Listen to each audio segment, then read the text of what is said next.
बघत होते. मी बोललो, एक कोआप्टा पण त्याला दिली पाहिजे त्या धीरजला. चांगलं काम करत होतं, ऍटलीस्ट माझ्या डोळ्यासमोर तरी चांगलं काम केलं होतं.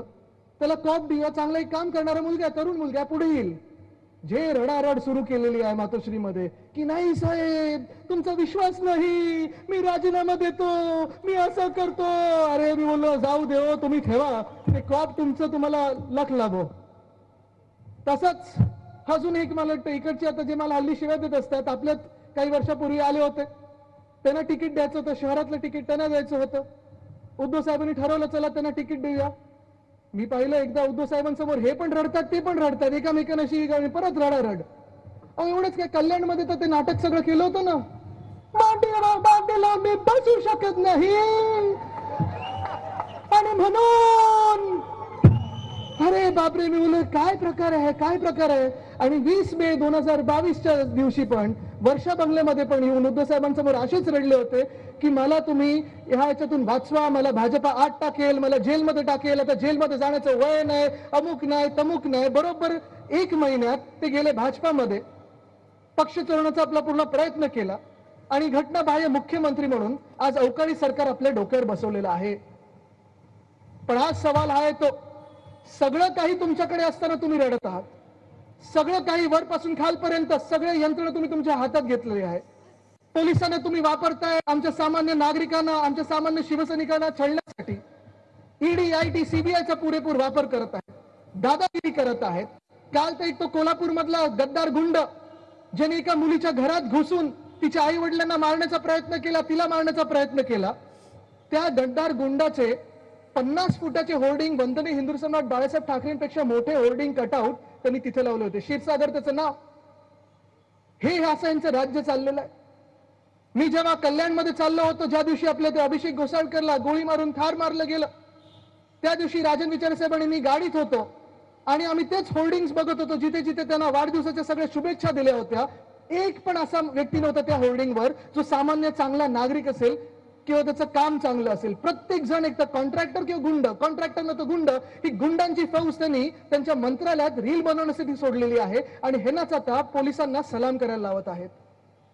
दुर्दैव ह्या महाराष्ट्राचं हेच आहे की एका नीच निर्लज्ज अशा व्यक्तींनी जेव्हा आपला पक्ष चोरण्याचा प्रयत्न केला, कुठेही पुढे मागे बघितलं नाही, कुठेही पुढे मागे लाज वाटली नाही की सगळं जे काही तुम्हाला मिळालेलं आहे, तुमच्या पहिल्या विधानसभेच्या तिकिटापासून मंत्रीपदापर्यंत, मग ते MSIDCचं खातं असो, युडीचं खातं असो, युडीचं खातं तुम्ही आज माहिती काढून घ्या, कोणी गुगल करायचं तर गुगल करा. आता मी बोलत असताना पण कधीही कुठच्या मुख्यमंत्र्यांनी नगर विकासाचं खातं दुसऱ्या मंत्र्याला दिलेलं नाहीये. जेवढा मोकळा हात आपण त्यांना दिला होता कधीही कोणी दिलं नाहीये. विचारा तुम्ही, सगळ्या फाईल अडवल्या जातात, सही करायच्या आधी 100 वेळा विचारलं जातं. उद्धव साहेबांनी कधी लक्ष पण दिलं नाही की आपण ज्या व्यक्तीवर विश्वास ठेवलाय चला ती व्यक्ती काम करत आहे. कधी उद्धव साहेबांनी ह्याच्यावर विश्वास ठेवला नाही. जेव्हा अनेक लोक त्यांना सांगायचे की हे मिंदे काहीतरी करत आहेत, तुमच्या पाठीच्या मागे काहीतरी करत आहेत, लक्ष ठेवा, उद्धव साहेब उलट त्यांच्यावर चिडायचे की ज्या माणसावर मी विश्वास ठेवलेला आहे त्याच्यावर मी पूर्णपणे विश्वास ठेवीन.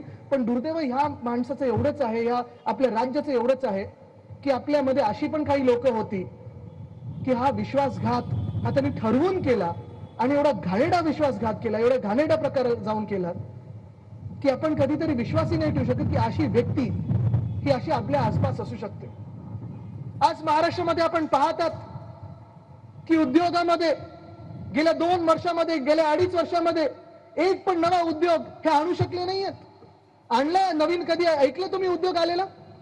ऐकलं एक तरी नवा उद्योग आलेला? कोणी नाही ऐकलं. एक ना नवी रोजगाराची संधी मिळते, एक नवीन नोकरी उपलब्ध होत नाहीये, नोकर भरतीमध्ये घोळ झालेला आहे. पण वेदांत फॉक्सकॉन असेल, एअरबस टाटा असेल, बल्क ड्रग पार्क असेल, मेडिकल डिव्हाइस पार्क असेल, आपलं डायमंड बोर्स असेल, अनेक गोष्टी अशा आहेत ज्या पळून लावल्या. जसे लपून छपून स्वतः गुजरातला, सुरतला पळाले, तसेच सगळ्या गोष्टी त्यांना थँक्यू बोलायला इथून एक एक गोष्ट ही सगळी गुजरातला पाठवत आहेत. मला माहित नाही हे ठाण्यात किती दिवस असतात, पण माझी तर अशी शंका आहे की थोड्या दिवसानंतर ह्यांचं मंत्रालय देखील हे आता गुजरातला हलवतात की काय. आज मला आठवतं अनेकदा मी इथे जेव्हा यायचो भूमिपूजनांसाठी असेल, उद्घाटनांसाठी असेल, तेव्हा आपण सगळे सोबत असायचे आणि आज पण तुम्ही खंबीरपणे सोबत आहात. हेच ठाणं पुन्हा एकदा शिवसेनेला जिंकवण्याशिवाय राहणार नाही ही मला खात्री पटलेली आहे.